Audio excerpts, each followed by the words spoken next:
Salut les investisseurs, dans cette vidéo, on va regarder le dossier Vallourec. Avant de commencer, je vous rappelle que si vous voulez accéder à mon portefeuille complet, vous pouvez le télécharger via le lien en description de cette vidéo.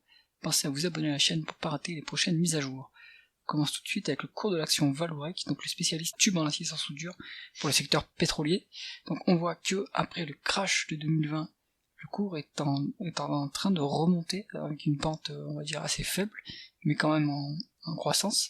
On va regarder le chiffre d'affaires, on voit que c'est très cyclique et que il y a une grosse période de décroissance en 2014, 2015, 2016, donc ça c'est la période de vache maigre dans l'industrie pétrolière et surtout parapétrolière qui dépend des dépenses en capital des entreprises du secteur pétrolier.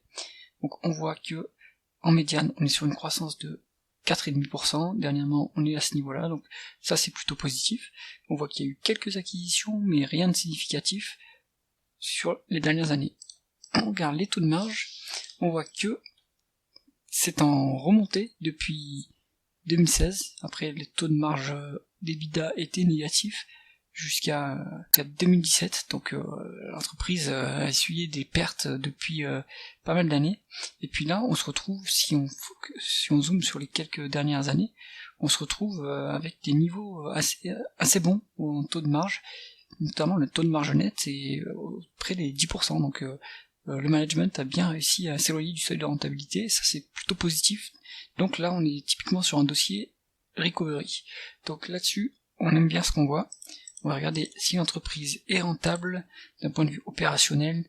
Donc si on se met sur 10 ans, on voit qu'en fait pas de rentabilité jusqu'à 2021 et qu'ensuite ça a bien explosé jusqu'à 22% en 2023 et là on se stabilise à un niveau correct, c'est à 13,5%, donc ça c'est quand même appréciable, surtout si le management arrive à maintenir ce niveau de rentabilité.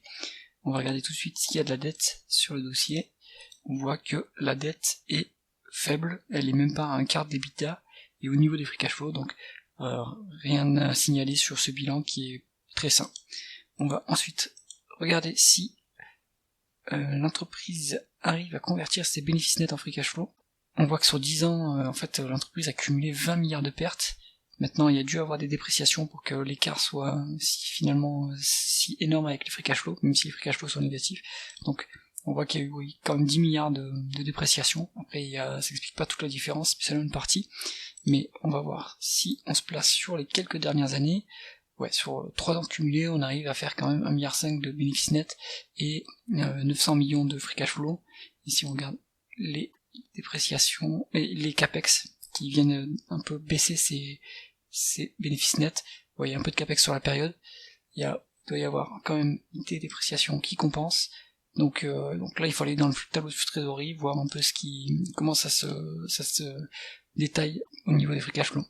En tout cas, là-dessus, pour évaluer l'entreprise, il vaut mieux utiliser les free cash flow, et vu qu'il n'y a pas de dette, pour regarder en price to free cash flow. Est-ce que l'entreprise retourne du cash aux actionnaires? On voit qu'il n'y a pas de dividende disponible ici, et si on regarde les actions en circulation, on voit qu'il y a eu une énorme dilution en 2021, donc ça c'est typique dans une restructuration.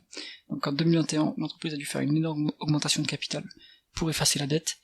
Depuis, c'est pour ça qu'il n'y a plus de dette, le bilan est plus sain, mais du coup l'entreprise ne rachète pas ses actions. Peut-être que c'est encore un peu tôt pour pouvoir commencer à le faire, mais elle a les free cash flow pour pouvoir le faire. Maintenant, est-ce que cette entreprise est bien valorisée par le marché ou non?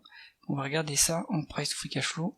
Alors, on voit que, en termes de price to free cash flow, dernièrement la 12,5 contre une médiane de 7,6. Maintenant, là, l'entreprise a changé quand même depuis quelques années. Donc, si on zoome sur les 3 dernières années, on est quand même à un niveau assez élevé sur les free cash flow. Donc, là-dessus, il n'y a pas de marge de sécurité si on se base sur ce ratio de valorisation. Maintenant, si on se place en valeur d'entreprise sur EBITDA, on est aux alentours de la médiane à 3 ans. Donc, il faut peut-être avoir un horizon plus long et se placer sur une médiane plus élevée, puisque l'entreprise s'est restructurée en 2021.